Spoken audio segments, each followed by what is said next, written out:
The Lost Cat. One sunny morning, a little girl named Sarah woke up and looked out at her bedroom window. She loved mornings because the birds sang and the sun made everything bright. But today, something was wrong. Her cat, Whiskers, was missing.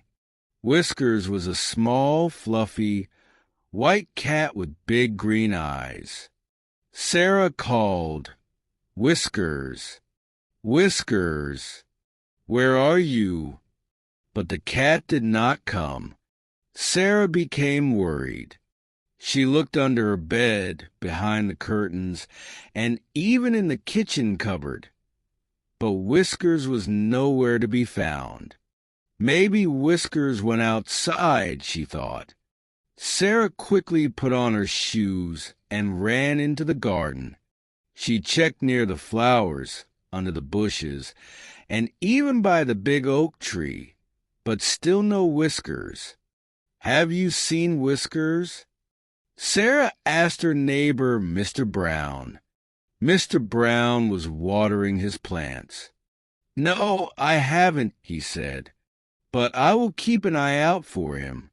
Sarah thanked Mr. Brown and kept searching.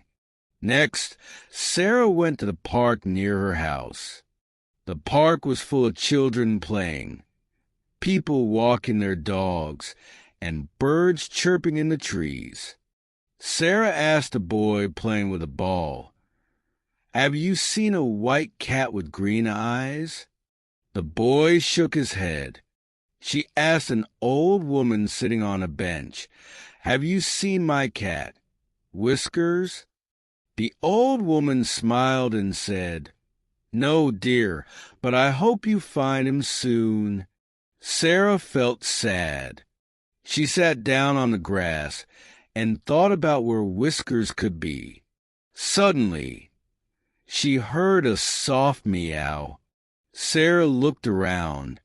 "Whiskers," she called. The meow came again, louder this time. It was coming from a tree. Sarah ran to the tree and looked up. There, on a low branch, was Whiskers. He looked scared and was holding on tightly with his claws. "Oh, Whiskers, I've been looking everywhere for you," Sarah said. She reached up, but the branch was too high. Just then, a kind man walked by. He saw Sarah trying to reach her cat. "Do you need help?" he asked. "Yes, please," Sarah said. The man climbed the tree carefully and picked up Whiskers. He handed the cat to Sarah. "Thank you so much," Sarah said, holding Whiskers close. When Sarah got home, she gave Whiskers his favorite treat and some water. "Don't run away again, okay?" she said to him. Whiskers purred happily, as if he understood. Sarah felt happy and tired. She promised to always keep the door closed so Whiskers wouldn't get lost again. The clever crow. One hot summer day, a crow was flying over a village. The sun was shining brightly, and the air was very dry. The poor crow was thirsty. "I need to find water," the crow said to himself. He flew over houses, trees, and fields, but he couldn't find any water. The crow began to feel tired. Just as he was about to give up, the crow saw a small pot on the ground near a house. He flew down quickly to see if there was water inside. The crow looked into the pot and saw a little water at the bottom.